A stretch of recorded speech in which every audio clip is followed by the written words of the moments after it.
The night of the Last Supper, Jesus gave an image, a metaphor, a portrait of our relationship with God, how it's supposed to function, how the church is supposed to function. It's the story, the metaphor, the picture of the vine and the branches. It's found in John chapter 15. I'm not going to read that whole chapter, but let me break it apart for you. There's the fact that the gardener in the vineyard is the Father. The Father is the gardener. Second, the vine is Christ, the Son.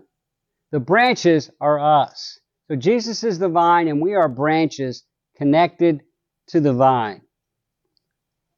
The goal for the branch is simple: produce fruit. Branches that don't produce fruit are cut off and thrown into the fire. So we should be producing fruit. We should be bearing fruit. You say, what is fruit? Well, the bottom line is, fruit is the excess of life. If a branch is connected closely to the vine, the life of the vine flows through the branch, and the excess of life flows out of the branch into fruit, whether that's an olive or a grape or whatever. So, our goal is to be fruit bearers. Well, there's some truths that are related to that. One, the Father's going to prune us. The gardener prunes the branches. The unproductive ones are cut off. The unproductive parts of a branch are cut off. He prunes us through suffering, and He prunes us through His Word. When the Word says, don't do that, or stop doing that, or change that.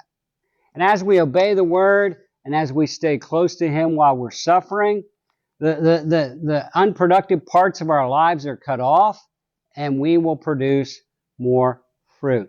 A church goes through seasons of pruning where the unproductive people, the unproductive ministries, the unproductive aspects are taken off, so the church ultimately could become more fruitful. Second, our responsibility as a vine is simple. Remain closely connected. As a branch, remain closely connected to the vine.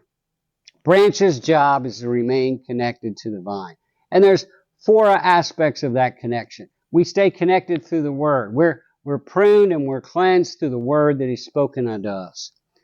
We're pruned by obeying. We show our love for Jesus. We show our love for the Father by obeying His commands. You stay connected by obedience. You disconnect when you disobey. We stay connected by loving others. God's heart, God's passion is that we love Him and He loves us, and we take that love and we love others. We stay connected through prayer. As we depend upon Him, we stay connected, constantly depending, the branch depending on the vine. So our job is to be connected. The result, if we're closely connected, the closer the connection, the greater the fruit bearing. The more fruit that branch will have, that church will have, you will have, your family will have. Stay connected to the vine. Greater connection produces greater fruitfulness. Greater fruitfulness produces greater glory to God. Ultimate goal of our existence on the earth as individuals, our existence on the earth as churches, is to bring glory to God. How do we do that? We bear a lot of fruit. How do we do that? We stay connected to the vine. I want to encourage you as a person. I want to encourage your church to stay as closely connected to Jesus as you possibly can, because in only that way will you produce true fruit, fruit that will remain. And that true fruit is why you exist. That true fruit brings glory to God. I'm Dave Early. Thanks for joining us. Our goal is to help you stay connected to the vine. Our goal is to help you understand what a church is. Our goal is to help you be a disciple and make disciples.